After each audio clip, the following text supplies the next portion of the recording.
Part 1. The Woods. Back in my college days, my best friend and I were practically joined at the hip. Let's call him John, just to keep things simple for him. We were roommates too, which made it easy to get into all kinds of trouble together. Now, I wouldn't say we were dumb, not in the book-smart sense anyway, but we had a real talent for making choices that were, well, let's just call them spectacularly bad ideas. We were always chasing some dumb thrill, you know? We'd get this itch to go explore some crumbling old house that was off limits, or we'd try to climb a water tower just because it was there. Just a couple of idiots looking for an adrenaline rush is what it was. This one particular night, we cooked up a plan that seemed almost tame compared to our usual antics. We got it in our heads that it would be a real adventure to go wander through the woods on the edge of our town, way out back where nobody ever goes, and we decided to do it in the dead of night. We figured we'd get a little jolt of excitement, a bit of a scare, and then call it a night. See, our little town was pretty much surrounded by forest on all sides, but this specific area was different. The back end of town had been mostly abandoned for decades, ever since a huge fire ripped through it. And because there was nothing left out there, the woods themselves had just been left to grow wild. No paths, no signs, nothing. So we grabbed a couple of flashlights and started the trek out there. It was a solid 30-minute walk from campus just to reach the abandoned part of town, and then another 10 minutes picking our way through the old, burnt-out foundations before we even reached the tree line. Once we were sure nobody was around to see us, we flicked on our lights and stepped into the darkness. It only took a few minutes for the glow from the town to completely vanish, swallowed up by the trees, leaving us with nothing but the weak moon above and the thin beams from our flashlights cutting through the black. I gotta be honest, for the first 20 minutes or so, it was a total letdown. That initial creepy feeling of stepping into a pitch-black forest wore off real quick, and all we found was more trees. It was just quiet and kind of boring. No spooky old cabins, no weird clues that anyone had ever been there. Just a whole lot of nothing. That is, until John spotted something up ahead, completely out of the blue. It was a light cutting through the trees in the distance. It was definitely a flashlight beam, not a fire or anything like that, and it was sitting real low to the ground, which was strange. We moved in closer, cautious, and realized what we were looking at. It was just a flashlight, sitting there on the forest floor all by itself. There was no backpack, no campsite, no sign of anyone at all. It was a modern electric flashlight, which meant someone had to have been holding it recently, probably that very night, or the batteries would have died long ago. The real question was, how do you just drop a working flashlight in the middle of a dark forest and not immediately notice it's gone? It's a source of light. You'd know it was missing the second you let go of it. The only conclusion we could come to was that someone must have dropped it while they were running, and if they were running too fast to come back for it, they were probably running from something. A real cold shiver went right through me then, and that should have been our cue to turn around and get out of there. But that little zap of fear, that creeping adrenaline, was exactly the feeling we'd been hoping to find. We decided the smart thing was to leave the light where it was, just in case its owner came back looking for it. I took the lead, and John stuck close behind me as we pressed on deeper into the woods. Now we were curious. We wanted to see if we could find any other clues about what might have happened. We hadn't gone more than a couple of minutes from that spot when a sudden sharp crack echoed behind us. It wasn't just one twig snapping. It was a series of them. 3 or 4 quick pops like footsteps, coming from maybe 20 or 30 feet behind John. We both spun around, shining our lights frantically into the trees, but there was nothing there. It definitely got our hearts pounding, though. We kept walking, trying to shake it off, and about 5 minutes later we heard it again. The same exact sound of something stepping on dry branches right behind John. I'd have sworn on my life it sounded like someone taking quick, quiet steps, trying to keep pace with us, but again, we saw absolutely nothing. After that second time, the feeling changed. This wasn't the fun, exciting kind of scared anymore. This was real, genuine fear, the kind that tells you might actually be in danger. It's funny, because we thought this little walk in the woods was nothing compared to our usual stunts. What were the odds of actually running into another person way out here? This happened another 5 or 6 times, each time making us jumpier and jumpier. Then we heard the steps again, turned around, and this time, we saw it. Just a flicker of movement, a shadow darting out of the edge of our light and slipping behind a tree trunk. John saw it too. I could tell by the way he froze solid. We both just stood there, staring into the darkness for what felt like an eternity. Then, about 10 seconds later, we saw the figure slowly lean its head out from behind the tree to peer right at us. We didn't wait another second. We both turned and ran like hell, crashing through the underbrush, not even caring about the direction as long as it was away from that thing. We must have sprinted flat out for a solid 5 minutes before our lungs gave out, and we had to slow down to a fast walk, gasping for air. We kept our flashlights on the dimmest setting the whole way back to town, too scared to look behind us. And here's the really odd part. On our way back, we never saw that lone flashlight on the ground again. Someone, probably that guy who was following us, must have circled back to pick it up and turn it off. We got back to our dorm and just sat there trying to process what had happened. Who was that? And why was he stalking us in the middle of nowhere? It made no sense. Now, I can't say for sure this was connected, but a few days later, word went around town that a person had gone missing. The last place anyone had seen them was heading toward the abandoned part of town, near those woods. There's no way to know if they got lost back there, or if something happened to them, or if it had anything to do with what we saw. But the thought of what we might have stumbled into out there still haunts me. If we had let that man keep following us, or if we'd been dumb enough to go even deeper into those trees, I honestly don't know if we would have made it back to tell the story. Part 2. The Roadside.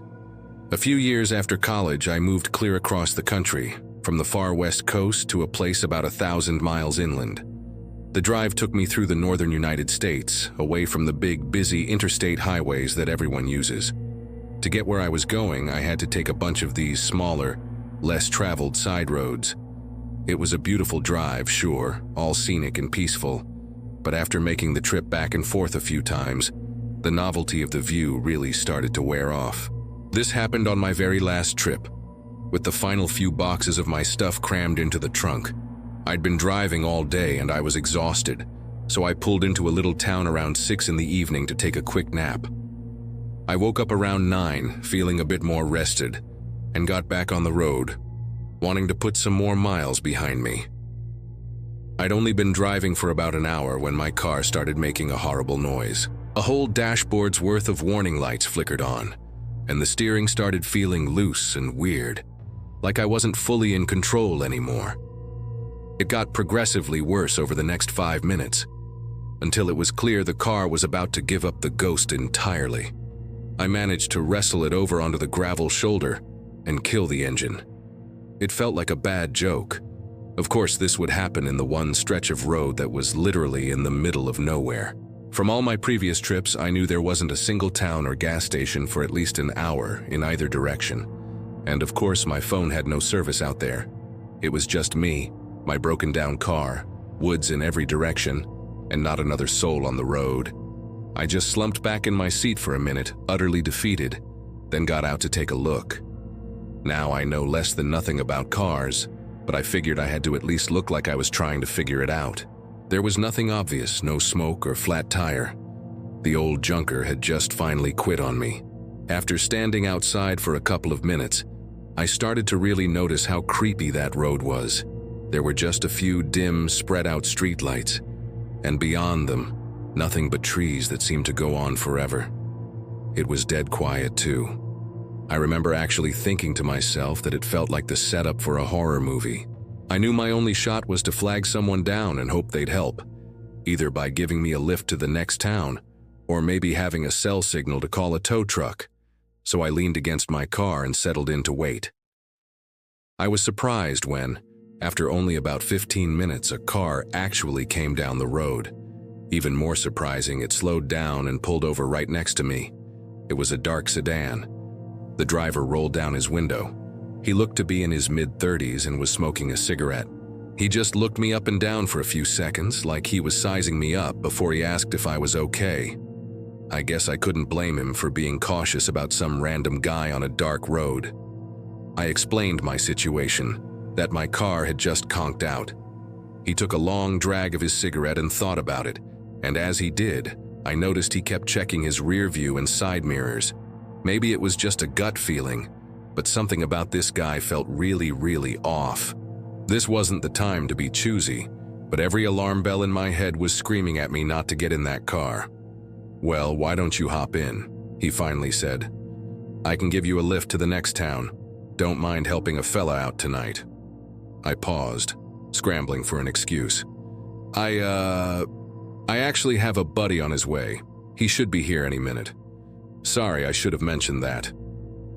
The guy just nodded, gave me this smirk that wasn't friendly at all, and without another word, he rolled up his window and sped off down the road. That reaction, that cold smirk, told me everything I needed to know. I definitely made the right call.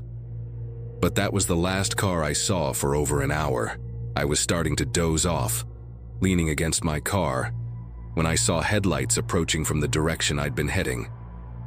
I waved my arms, and this car slowed down and pulled over. It looked familiar, kinda like the same dark sedan from before, but I hadn't gotten a great look at it, and honestly, a lot of those cars looked the same.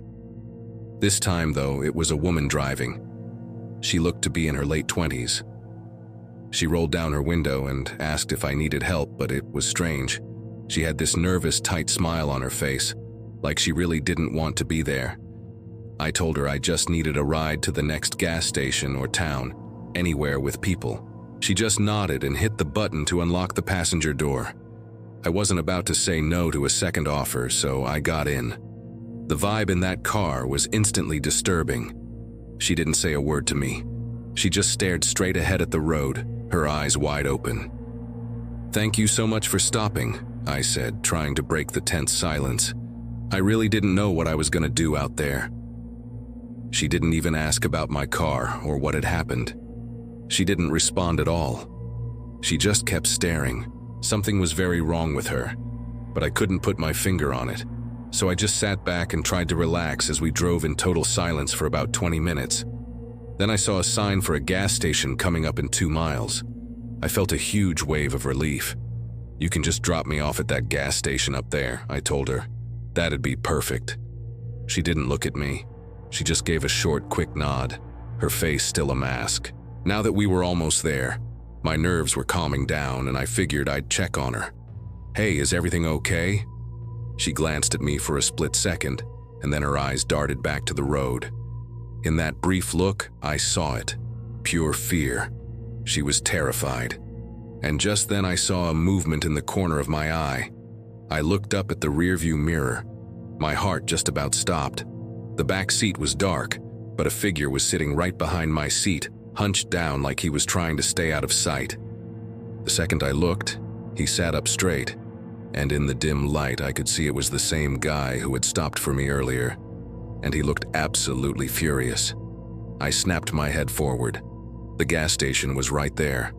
"Pull in here. Now please, just pull in," I said, my voice rising in panic. But she wasn't slowing down. She was going to drive right past it. And in that instant, I understood everything. This woman wasn't helping me. She was a prisoner too. He was probably forcing her to drive, to pick me up, and to take us both somewhere isolated. I started begging her. "Please, just turn in. You have to turn in." But the man in the back seat yelled over me, his voice a harsh snarl. "Shut your mouth. Keep driving. Don't you dare stop." We were coming up on the turnoff, still going at least 50 miles per hour. Then, completely catching both me and the man by surprise, she suddenly wrenched the steering wheel hard to the right and slammed on the brakes, skidding to a stop just feet from the gas pumps. In one fluid motion, she threw her door open and bailed out of the car. That was all the signal I needed. I scrambled out of my door right after her. Both of us sprinted for the bright lights of the gas station convenience store. She burst through the door yelling at the clerk to call the police. And I turned around just in time to see the man clamber into the driver's seat and screech out of the parking lot, speeding away into the night. Long story short, it was exactly what I thought. That guy was a predator, and the woman was another victim he was controlling. I am so incredibly thankful she found the courage to disobey him and make that sudden turn. She could have easily just kept driving, and I don't even want to think about what would have happened to us then. Thankfully, I'll never have to know. Part 3. The diner. For a while, I worked the overnight shift at a 24-hour diner off a quiet stretch of highway. It wasn't a glamorous job, not by a long shot, but the owner was a good friend of mine and I needed something to help me get by. It had its perks, though. It was way better than a regular diner because this place was never really busy, at least not all at once. It was just a little pull-off from the main road where truckers or folks on long road trips would stop to grab a coffee and a cheap meal before moving on. That made for some interesting characters, but since I worked the graveyard shift, it was usually dead quiet. This particular night was no exception. Maybe 2 or 3 customers had come in just for a quick cup of coffee to go, and then they were back on the road. After that, there was a whole hour where nothing happened at all. I just sat on a stool by the window, staring out at the empty highway and letting my mind wander. Eventually, around 1 in the morning, a big rig truck pulled into the parking lot. I got up and stood behind the counter as 2 guys, both looking totally worn out from a long drive, walked in. They ordered the same thing everyone else had that night, 2 regular black coffees to go. While I started making them, one of the guys went to use the restroom, and the other sat down at the counter. "Hey, I got a weird question for you," the one at the counter said. "You ain't here all by yourself, are you?" That question made me freeze for a second. I didn't know what he was getting at, but he seemed decent enough, so I decided to just tell the truth. "Yeah, just me tonight. It's been real slow, so it's not a big deal." He got this confused, almost concerned look on his face. It was like that wasn't the answer he was hoping for. "Well, just be careful, okay? When we were pulling in, I saw some guy lurking around the side of the building. Looked like he was up to no good. I thought maybe he worked here, that's why I asked." I thanked him for the heads up, and right then his buddy came out of the restroom. I handed them their coffees, they paid, and then they headed out, climbing back into their big truck and merging onto the highway. After they left, I went back to the window and scanned the entire parking lot. It was completely empty. I'd been staring outside most of the night. I was sure I would have seen if someone had pulled in. And we only had parking in the front, so a car would have been visible. The trucker didn't seem like he was lying though, and after a minute, curiosity got the better of me. I unlocked the front door and stepped outside to take a quick look around the building. I didn't see a soul. It felt pretty creepy out there with the dark woods pressing in around the diner, so I didn't linger. I went back inside, convincing myself the trucker was just tired and had seen a shadow or something. He meant well. I made a point to keep my eyes open after that, but the diner stayed completely dead. No customers, and hardly any cars passing on the highway either. It was shaping up to be a painfully slow night. I killed some time by washing the few dishes in the sink and giving the floor a quick sweep. Then I figured I'd take a break and use the restroom myself. I was in there on my phone, not really hurrying, when I heard a sound that made me stop cold. The distinct creak of a door opening. I finished up quickly and headed back out to the main floor. "Welcome in," I said, putting on my best customer service voice as I stepped out of the hallway. But there was nobody there. The diner was empty. I know what I heard. That front door has a very specific sound. A little nervously, I walked around all the booths, double-checking, but it was still just me. I went over and pushed the door open, sticking my head out to look around the parking lot again. Still no cars. I tested the door. It was shut tight. It wasn't loose and it wasn't windy out. There was no way it had just swung open on its own. A knot of anxiety started tightening in my stomach. I couldn't help but think about the trucker's warning. Maybe there really was someone out there. I tried to shake it off, blaming my own imagination, and decided to go finish the dishes to keep my hands busy. I was standing behind the counter scrubbing a plate, the water running, when I heard another sound over the clatter. A soft, shuffling noise. I turned off the water and put the plate down, listening hard. I heard it again. Before I could even move to investigate, A man walked around the corner from the back hallway. He came from the direction of the storage room. This guy looked to be in his 40s, with a scruffy gray beard and messy, medium-length hair. He was wearing a faded navy blue hoodie that looked like it had seen better days. He didn't say anything. He just smiled this empty smile and slid onto a stool at the counter. I just stood there, stunned, trying to figure out how he'd gotten back there. "I'll have a coffee, please," he said suddenly, his voice flat. I just nodded, not knowing what else to do, and turned around to brew a fresh pot. I could feel his eyes on the back of my head the entire time. My hope was that if I just gave him what he wanted, he would leave. I handed him the mug and he smiled that same creepy smile again. "Just you here, huh?" he said, stirring his coffee slowly.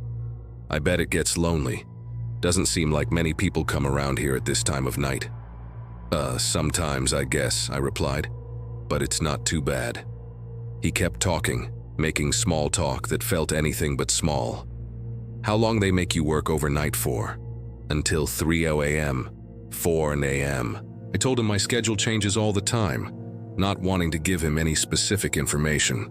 Finally, he stood up, thanked me, and gave me one last unnerving smile as he walked out the front door. I watched him through the window as he walked up to the road. He didn't get into a car. He just kept walking until the darkness swallowed him up. My heart was still hammering in my chest. Everything about that guy was wrong. I kept my eyes glued to the windows for the next 15 minutes, my mind racing. Was that the guy the truckers saw? If it was, that meant he'd been hanging around the building for hours, which was an even more terrifying thought. I was so on edge, I didn't want to turn my back to the room. But as I was staring out at the empty highway, I heard that sound again, the sound of a door opening. But this time I was in the main room and I knew it wasn't the front door. It was the side door, the one that leads out to the dumpsters. I hurried around the counter and looked down the back hallway. It was dark, but I saw one of the janitorial closet doors swinging slightly, like someone had just gone through it in a hurry. I didn't think. I didn't grab my stuff. I just ran straight out the front door, jumped into my car, and peeled out onto the highway, calling 911 on my phone as I drove. When the police arrived, they actually found the guy. He was still there, hiding in that very closet. It was the same man who had come in for coffee. But that wasn't the worst of it. They found he had a length of rope on him, and when they did a more thorough search outside, they found a stash of gear partially buried in the woods behind the diner. The stuff in that stash, it was equipment for doing truly horrible things. The police figured he had been scoping out the diner, and he came in that night to confirm I was working alone. He was probably going back to his stash in the woods to get the rest of his gear so he could come back, grab me and drag me out there where he had everything ready. Thankfully, he's locked away for a very, very long time now.